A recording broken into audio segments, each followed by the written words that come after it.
Thank you, Adrian, and thank you to all of you. It was fantastic to be with you what was just a few weeks ago, and really fantastic to come back. Just a few moments ago, I spoke to President Trump, the President of the United States, and I'm really pleased to announce to you, and I wanted to come to you to announce that we've agreed the basis of a historic economic prosperity deal. And that is a deal that will protect British businesses and save thousands of jobs in Britain. Really important, skilled, well-paid jobs. It will remove tariffs on British steel and aluminium, reducing them to zero.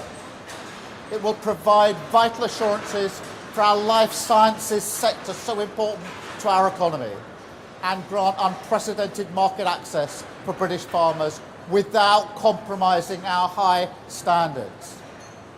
And for the great British cars that you make here, that we see all around us, this deal means that the US tariffs will now be cut from 27.5% down to 10% for 100,000 vehicles every year. That's a huge and important reduction. And I know from when I was last here how much that will have been weighing on your minds when you knew the size of the tariff that would otherwise be in place. And to get that decrease was hugely important to me. And I can tell you, my teams were working really hard on this deal, night and day for weeks.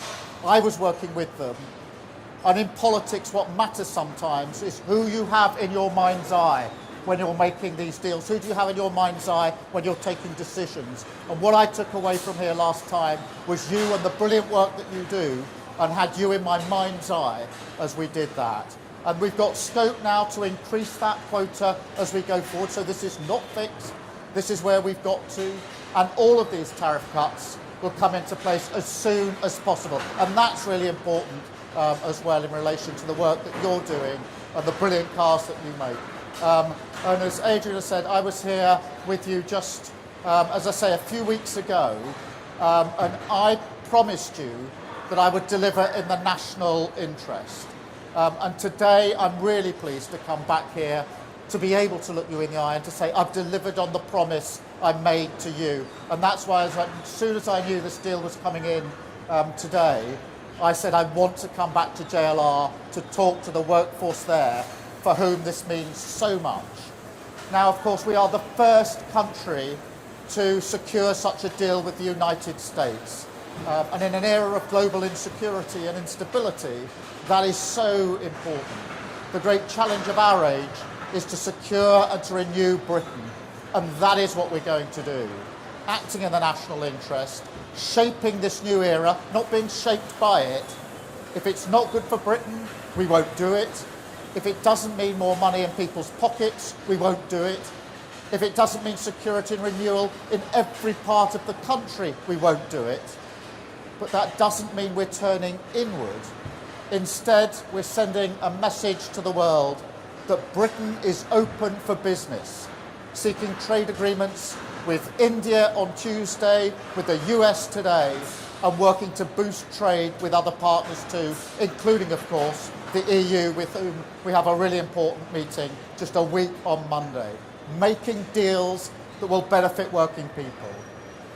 And you know, in recent years, an idea has taken hold that you somehow show your strength by rejecting your allies, that you shut the door, put the phone down, storm off. I've had plenty of people urging me to do that, rather than stay in the room and fight for the interests of our country. And I want to be absolutely crystal clear, that is not how this government operates. It's never how we will operate. We don't storm off, we stay in the room and we negotiate and we work for our country with the national interest at the foremost of our mind. Because the other way of working doesn't deliver the benefits that working people need. So I also want to be clear, this is just the start. With the deal we've done today, we can say jobs saved, jobs won, not job done, because we're more ambitious for what the UK and the US can do together. So we're hammering out further details, to reduce barriers to trade with the United States across the board. We have £1.5 trillion invested in each other's economies, creating 2.5 million jobs across both countries. And there are so many areas where I think we can do even more than that and put pounds in the pockets of working people across the United Kingdom. As the two biggest services exporters in the world, we will bring down barriers, creating jobs in our thriving sectors in Leeds, in Manchester, London, Birmingham. As the only two Western nations with trillion-dollar tech sectors, we'll go further to deepen the partnership in new technologies to shape the innovations of the next century together and create the jobs of the future. Because look, our history shows what we can achieve when we work together. And what timing for this deal, that we've agreed this deal on VE Day. 80 years ago today, Churchill was addressing the nation at the end of the Second World War, victory in Europe. And we were standing the United Kingdom with the United States on defence and security. And for 80 years, we've been the closest of partners. And today, we've added to that trade and the economy in the special relationship between us, defined by peace and economic prosperity. So it's fitting today that we renew the bond on the 80th anniversary of VE Day. I'm going to take some questions in a minute. Then I do want to spend some time with you because I know how important this is for you, all and all of your work colleagues here, all of your families, who I know will have been worried about what is going to happen. Of course they're worried, they're proud of what you do, worried about what might have happened, but not just you and your families, but your communities and all the other jobs that depend on the work that you do here. You're iconic, we're proud of what you do, and when I promised you we would do whatever we needed to do to get to a position where we could ensure that your brilliant work continues and thrives in the future, I meant that. It was a promise made and a promise I always intended to deliver to you. And I'm trying to catch everybody's eyes because, as I say, in politics what matters is who are you thinking about, who have you got in your mind's eye when you're having those conversations, whether it's President Trump just now or last night halfway through the Arsenal game, or whether it's the teams negotiating as they've been over weeks and days, particularly intensely in current days. So thank you here for being with me today, and we'll try to talk to you some more in a minute. But please, through you, if I could extend that to all of your colleagues here. I know they'll be on different shifts, but I hope this will give them the well-earned boost that they absolutely deserve. I will now take questions from the media. I've got a list here. I think, Chris, I've got you first. Thank you, Prime Minister. Chris Mason, BBC News. Prime Minister, this is a... You're just a little bit louder, Yeah, Chris. I'm so sorry. Prime Minister, this is a freeing up of trade conditions with America compared with where we were, but is it better than, say, 6 months ago, given, for instance, some tariffs are still there? Well, Chris, the question you should be asking is it better than where we were yesterday? And I think if you should come out when you finished asking me questions and talk to the workforce here, because what this does is to reduce to zero the tariffs on steel and aluminium. Look how important that is. Reduces massively from 27.5% to 10% the tariffs on the cars that we export. So important to JLR, actually to the sector generally, but JLR in particular, who sell so many cars into the American market, proudly do that. And of course, it also includes on pharmaceuticals some really important measures. Obviously, we don't have tariffs yet, but we've got within the deal significantly preferential treatment, whatever happens in the future. So this is hugely important for our pharmaceutical sector as well. In addition to that, we said we had red lines on standards, particularly in agriculture. We've kept to those standards. The SBS red line is a red line that's written into the agreement. And so I think if you put that package together, you can see that it's a significant step in the right direction for our country and our national interest, and for the very many thousands of jobs that will now be protected, saved and enhanced by the fact that we've done this deal. And I'm really proud we have. And I know people along the way were urging me to walk away, to descend in a different kind of relationship. We didn't. We did the hard yards, we stayed in the room, and I'm really pleased to say to the workforce here and through them to the country how important I think this deal is. Thank you, Chris. Robert, I'm coming to you next. Prime Minister, all the polling shows that the British people think an improved trade deal with the European Union is more important than a US trade deal. The British people are right, aren't they? Well, Robert, you're already minutes after this deal with the US still pushing me back to shouldn't we choose between the US and the EU? No is the answer to that question. I genuinely believe that we can have a good relationship and agreement with the US and a good relationship and a good agreement with the EU. That's why the red lines have been really important in the way that we've negotiated this. But look what we've shown this week, that through patience, through pragmatism, through not doing politics as performance, but doing politics as the serious art of negotiation. We got a deal 48 hours ago in India, which of course also deals with car manufacturing, by the way, so there's discussion to be had there.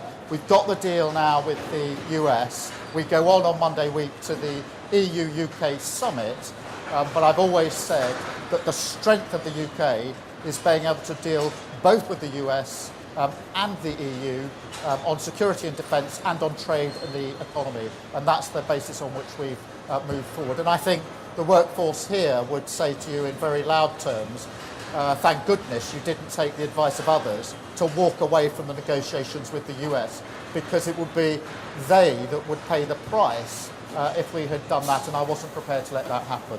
Thank you, Robert. Beth, Sky News. Thank you, Prime Minister Beth Ridley, Sky News. Back in February, when you did a press conference with Donald Trump in the White House, he said, we could end up with a real trade deal where tariffs wouldn't be necessary. We'll see. Those were Donald Trump's words. And you've come out, and yes, you have a concession on cars. You have a flat tariff still of 10%. Are you disappointed with that? Is this just the start? And to those voters last week in the local elections that gave you the worst ever vote share you've had in a set of elections as a Labour Party, what's your message to them? Thank you. Well, my message to them is that we absolutely get the message that they sent last Thursday. We will remain focused as ever on the national interest, and I have them in mind, I have the workforce here in mind when we make the decisions that we make. I don't make them for my sake, I make them on behalf of working people across this country. And in relation to this deal, yes, we would like to go further in relation to tariffs, but I think it's really important that we've been able to get this deal over the line now, because in that way we've been able to protect and save and enhance jobs right here, right now. And that reduction from 27.5% down to 10% makes a huge difference to firms like JLR and the decisions they have to make about the future, decisions that I want them to make about the future. Steel and aluminium obviously been in the news hugely in recent weeks. To get that down to 0% as well is hugely important. Pharmaceuticals is one of the most important sectors in our economy, and therefore there's nothing to get down at the moment because there isn't a tariff, but if there should be, to already have got into a position of significantly preferential outcomes will, I know, be a welcome relief to them. So I measure this by the reactions of those that are most affected by the tariffs, which is the workforce here, it's those in pharmaceuticals, those that are working in steel and aluminium. But look, there's a huge ambition here. There's a lot in the deal about tech. We are two of the leading economies on tech. There's a huge amount we can do on tech as well. So we want to go further. We want to go further in those areas and on tariffs, keeping our red lines absolutely in place on SBS and on food standards and agricultural standards, because that matters so much to us here in Britain. Thank you, Beth. Paul. Hi there, Paul McRae, Channel 4 News. Afternoon, Prime Minister. Look, business needs certainty, President Trump is no stranger to changing his mind on a whim. What assurances can you give business, give the workers here, that despite what you've agreed today, we're not all going to wake up to a post tomorrow that effectively rips all that up? Well, we've been negotiating this text for a long time. I had discussions with Donald Trump along the way, including discussions last night. We're clearly in agreement. There is a written text. This is reduced to writing. That text will be available. So this is an agreement that is absolutely clear. We've worked well together. We respect each other, the President and I, and we trust each other and have trusted each other through this process. Each of us mandating our negotiating teams to get the best deal for our respective countries. Both teams have fought hard in tough negotiations, and we've arrived at an agreement that I went through with the President last night, and we've just agreed moments ago here at JLR. So clear agreement in terms, and these tariff reductions to come in very short order, making a material difference to the lives of very many people across the country. Thank you very much. I've got Noah. Noah from The Sun. Hi, Prime Minister. I was wondering if you could please spell out for us what your strategy is going to be to get those 10% tariffs down to 0%. I know you're talking a lot about today being job saved, not a job done, but a lot of people will be thinking 10% still isn't good enough. We're worse off than a year ago. How are you going to approach negotiations going forward, and how long will it take till we get to 0%? I will approach the negotiations in the same way I've approached the negotiations with India and with President Trump to get to today's deal. With India, I met Prime Minister Modi at the G20 in Brazil. We agreed that we would get our teams to work together at pace in a courteous, respectful, business-like way. With President Trump, we've operated in the same way, not walking out the room, not slamming doors, but staying in the room negotiating. The same with the EU, respectfully negotiating in relation to the summit that we'll have a week on Monday. So we'll do it in exactly the same way. But please do not underestimate the significance of the tariff reductions today, because these are measured in thousands of good, well-paid jobs across the country. And that really matters. That's at the heart of everything that I believe in. And I believe that serious, pragmatic, in-the-room negotiations acting in the national interest are far better than performative politics, people slamming the door, floundering out, being performative but not actually delivering for working people. And I'll continue in the same vein. We've had 2 trade deals this week by acting in that way, and I think that shows that serious pragmatism defeats performative politics any day of the week. Thank you. Mikey from The Mirror.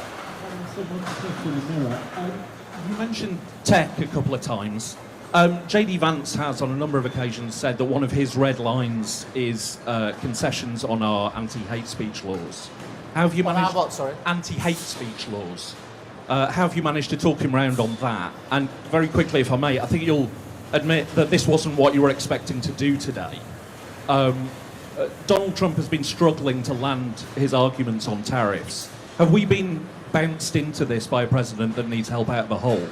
Well, look, I mean, in terms of free speech, I've been really clear throughout. We've had free speech in this country for a very, very long time. It's one of our foundational principles on which we're all very, very proud, and that will long, long be the case. There's nothing in this deal that impinges on that in any way whatsoever. In relation to the timing of this, no, not at all. Our teams have been hard at work for weeks on end. I've wanted to get a deal over the line. I make no, I'm not ashamed of that. I want it because I knew how important it was, particularly for JLR, that we got a deal, that we got it over the line, and we got it over the line in a timely manner. The last thing I wanted to do was deliver a deal that didn't come in time for those that desperately need it.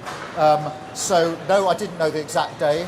I wouldn't have been having my phone call with President Trump halfway through the second half of the Arsenal PSG game had I planned it better. But that's the way it turned out. That's the discussion we were having late last night. about how we proceeded with this deal, and I'm really pleased to be able to come here today. And actually, to be able to do it on VE Day is really significant because, of course, the US was standing there as our ally 80 years ago today. So today is an opportunity to reflect on the fact that today we stand together as allies on security and defence. Of course, there are no two countries that are closer on security and defence, but now we add trade and the economy to those issues where we're the closest of allies, and I'm really pleased about that. And then Hugo. Thank you, Prime Minister. Hugo Jai from the iPaper. Just the other day, President Trump threatened to put tariffs on the film industry. Obviously, Britain has a huge film sector. Have you asked him to take that threat off the table? What did he say? And if he hasn't taken that off the table, how are you going to stop that becoming a reality? Well, obviously there aren't any tariffs in place on film at the moment, and of course we're discussing it with the President's team.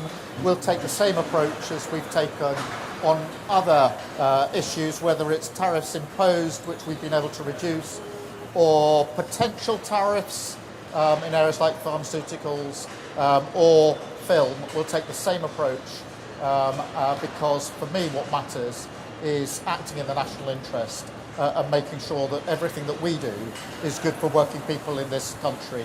And whether it's steel and aluminium, whether it's car building, whether it's pharmaceuticals or film, we are brilliant at these things. And therefore I will act in the national interest and have those discussions on film as we've done on other issues with the President.